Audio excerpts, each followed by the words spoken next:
নমস্কার, আমি ইন্দ্রাণী। শুরু করছি আজকে। স্কুল সার্ভিস পরীক্ষায় সেরা সাফল্য মানেই oxygen books SSC gateway series. শনিবার দুপুরে লন্ডভন্ড হয়ে গিয়েছিল যুব ভারতী। তার ৭২ ঘন্টার মাথায় মঙ্গলবার সরকার এবং পুলিশ প্রশাসনে কার্যত ঝড় বইয়ে দিলেন মুখ্যমন্ত্রী মমতা বন্দ্যোপাধ্যায়। লক্ষ্য যখন স্কুল সার্ভিস, সঙ্গে আছে গেটওয়ে সিরিজ, অক্সিজন বুকস। মঙ্গলবার সকাল থেকে একগুচ্ছ উচ্চপদস্থ পুলিশ আধিকারিকদের বিরুদ্ধে নানান ব্যবস্থা নেওয়া হলো। ক্রীড়া মন্ত্রকের থেকে অব্যাহতি দেওয়া হলো মুখ্যমন্ত্রীর প্রায় বাঁ হাত অরূপ বিশ্বাসকে। ঘটনা চূড়ান্ত লজ্জার, চূড়ান্ত অপদার্থ ব্যবস্থাপনার। কিন্তু এটাও তো ঠিক যে একজনের আহত হবার ঘটনাও সামনে আসেনি। ঘটনার পরেই মূল অভিযুক্ত গ্রেফতার, আর এখন তো একেবারে পুরোদস্তুর রাজধর্ম পালন। কাজেই যাদের আমলে ইডেনে ১৬ জনের প্রাণ গিয়েছিল বা যাদের আমলে কুম্ভ মেলায় ট্রাকে করে লাশ পাচারের অভিযোগ ছিল, সেই বিরোধীরা ব্যাকফুটে। ৭২ ঘন্টার মধ্যে মুখ্যমন্ত্রী মমতা দেখিয়ে দিলেন তার সরকার সক্রিয়। যুব ভারতী কাণ্ড লঘু নজরে দেখছে না সরকার, এবং সরকার কাউকে আড়াল করারও চেষ্টা করছে না।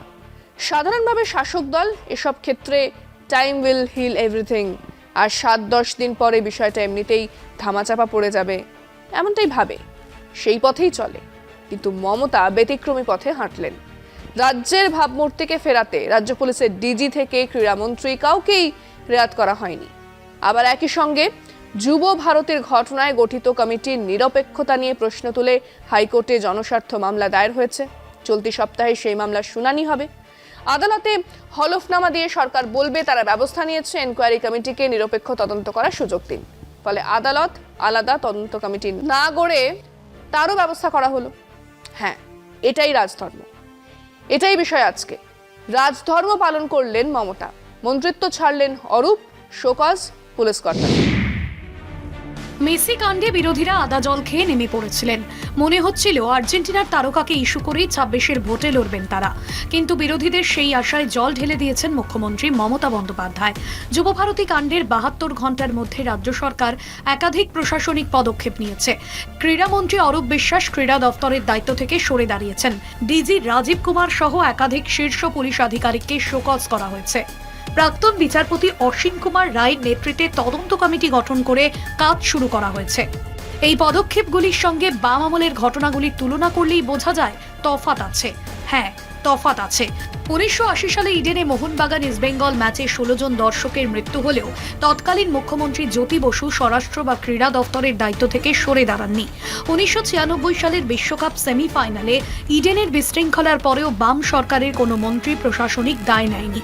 কুম্ভ মেলায় কিংবা নিউ দিল্লি স্টেশনে পদপিষ্ট হওয়ার ঘটনায় কেন্দ্রীয় সরকারের কটা মন্ত্রী দায় নিয়েছেন তা কেউ বলতে পারবেন না। মেসি বিপর্যয়ের পর রাজ্য সরকার দায় স্বীকার করেছে এবং দ্রুত তদন্ত শুরু করেছে, যা অতীতের বাম সরকারের সঙ্গে তফাৎটা স্পষ্ট করে দেয়। কিন্তু রাজ্য সরকারের এই এতগুলো পদক্ষেপের মধ্যে নিঃসন্দেহে সবচেয়ে চমকে দেবার মতো ঘটনা হলো অরূপ বিশ্বাসের হাতে লেখা চিঠি দিয়ে ক্রীড়া দফতরের দায়িত্ব থেকে অব্যাহতি চাওয়া। এবং মাথায় রাখুন, তৃণমূলের এই ১৫ বছরের মেয়াদে অরূপ বিশ্বাসই হলেন এক এবং একমাত্র মন্ত্রী যিনি কোনো কেলেঙ্কারির পর নিরপেক্ষ তদন্তের স্বার্থে তার সংশ্লিষ্ট দফতরের দায়িত্ব থেকে অব্যাহতি চাইলেন। সে চিঠিতে যতই বানান ভুল থাক না কেন, রাজনীতিতে এই বিবেচনাবোধ এই মুহূর্তে বিরল, আর সেটা থেকে যাবে। ২০, ৩০, ৫০ বছর পরও রেফারেন্সে আসবে। কেবল হুজ্জতি হয়েছিল, অব্যবস্থার দায় নিয়ে মন্ত্রক ছেড়েছিলেন এক মন্ত্রী। তার চেয়েও বড় কথা হলো, এরপর থেকে কিছু ঘটলেই অরূপ কার্ড খেলতে হবে তৃণমূলকেও।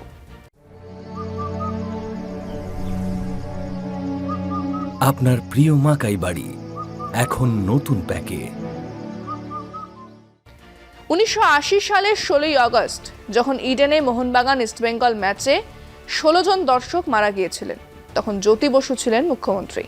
স্বরাষ্ট্র এবং ক্রীড়া দফতরও ছিল তারই হাতে। কিন্তু তিনি এভাবে তদন্ত চলাকালীন তার দফতর থেকে অব্যাহতি নেননি। ১৯৯৬ সালে ক্রিকেট বিশ্বকাপে ইডেনে ভারত শ্রীলঙ্কা সেমিফাইনাল ম্যাচ দর্শকের ক্ষোভে বন্ধ করে দিতে হয়েছিল। তখন রাজ্যের স্বরাষ্ট্র এবং পুলিশ মন্ত্রী ছিলেন বুদ্ধদেব ভট্টাচার্য, কিন্তু তিনিও দায়িত্ব থেকে অব্যাহতি নেননি। উত্তরপ্রদেশে কুম্ভের মহাবিপর্যয়ের কতজন মানুষ ঠিক মারা গেছেন তাও জানা নেই, কিন্তু পদপিষ্ট হয়ে মানুষের মৃত্যুর ঘটনার পরে বিজেপি সরকার এরকম প্রশাসনিক পদক্ষেপ নেয়নি। কোনো মন্ত্রী দায়িত্ব থেকে অব্যাহতি নেননি। তৃণমূল বলতেই পারে ওরা করতে পারেনি, কিন্তু আমরা করে দেখিয়েছি, ওরা পারেনি, কিন্তু মমতা দিই রাজধর্ম পালন করেছেন। শনিবার যুব ভারতী কেলেঙ্কারির 2-3 ঘন্টার মধ্যে তার তদন্তের জন্য প্রাক্তন বিচারপতি অসীম কুমার রায়ের কমিটি গড়ে দিয়েছিলেন মমতা। সেই কমিটি কাজ শুরু করে দিয়েছে রবিবার থেকেই। প্রাক্তন বিচারপতি জানিয়ে দেন, কমিটি তাদের প্রাথমিক রিপোর্ট পেশ করেছে। কমিটি সরকারের কাছে সুপারিশ করেছে বিশেষ তদন্তকারী দল সিট গঠন করার। তারই মধ্যে খবর এলো রাজীব কুমার সমেত একগুচ্ছ আইপিএস অফিসারকে শোকজ করা হয়েছে। সত্যি বলতে কি ইদানিংকালে রাজ্য ইউনিয়ন গভর্নমেন্ট কোথাও কোনো ঘটনাতে এত তাড়াতাড়ি এরকম সিদ্ধান্ত নেবার সাহস দেখাননি। অনেকে বলবেন যে সামনে নির্বাচন, তাই এত কড়া ব্যবস্থা নিলেন মমতা বন্দ্যোপাধ্যায়। উল্টো দিকের যুক্তি হলো, সামনে নির্বাচন, তবুও মন্ত্রিসভার অন্যতম একজনকে দফতর থেকে অব্যাহতি দেওয়া বা পুলিশের সর্বোচ্চ মহলে কড়া মেসেজ পাঠানোটাও তো এক বিরাট ব্যাপার। সেটা তো যথেষ্ট ঝুঁকি তো থেকেই যায়। আমরা আমাদের দর্শকদের প্রশ্ন করেছিলাম, মৃত্যু হয়নি, বিরাট ক্ষয়ক্ষতিও হয়নি, কিন্তু মেসি কাণ্ডে মুখ পুড়েছে বাংলার। আর তারপরেই ক্রীড়ামন্ত্রীকে দপ্তর থেকে অব্যাহতি দিয়ে সর্বোচ্চ পুলিশ কর্তাদের শোকজ করে মমতা বন্দ্যোপাধ্যায় যে দৃষ্টান্ত রাখলেন, তাকেই কি রাজধর্ম বলা হবে? শুনুন মানুষজন কি বলেছে। যে গোটা ঘটনা ঘটেছে সেই ঘটনা না ঘটলেই ভালো হতো, তার কারণে মমতা বন্দ্যোপাধ্যায় ইতিমধ্যে দুঃখ জানিয়েছে, ইতিমধ্যে ক্ষমা প্রার্থী হয়েছে রাজ্যবাসীর কাছে। তারপরেও যে গোটা ঘটনা ঘটেছে, বিশৃঙ্খলা হয়েছে, তার জন্যে রাজ্য পুলিশের ডিজিকে শোকজ করেছে রাজ্য সরকার। মমতা বন্দ্যোপাধ্যায়ের কাজ চুপ করে যাচ্ছে।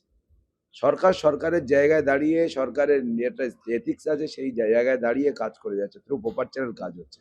আমাদের বাংলার চিফ মিনিস্টার উনি যেটা করেছে অবশ্যই ভালো করেছে। তদন্ত করে যেটা করবে দিদি, সেটা আমরা তো অবশ্যই ভালো বুঝবো না। হ্যাঁ, মেসি আমাদের বাঙালির কাছে আবেগ। তো সেই দিন যে ব্যাপারটা হয়েছে সেটা খুবই দুঃখজনক ব্যাপার, খুবই খারাপ হয়েছে। তো মমতা ব্যানার্জি যে সিদ্ধান্ত নিয়েছে সে সিদ্ধান্তই চূড়ান্ত। তো আমার চোখে মমতা ব্যানার্জি খুব ভালো কাজ করেছে। রাজধর্ম তো অবশ্যই, কারণ কারোর বিরুদ্ধে কোনো অভিযোগ প্রমাণিত হয়নি, শুধুমাত্র অভিযোগ একটা এসছে এবং কিছু মাত্র ফেসবুকে ছবি দেখা গেছে, সোশ্যাল মিডিয়ায় ছবি দেখা গেছে। তার উপরে বেশ করে একজন মন্ত্রী পদত্যাগ করে ইচ্ছা প্রকাশ করলেন। মমতা বন্দ্যোপাধ্যায় সেই ইচ্ছাকে মান্যতা দিয়ে পদত্যাগপত্র গ্রহণ করলেন। এর থেকে বড় রাজধর্ম কী হতে পারে?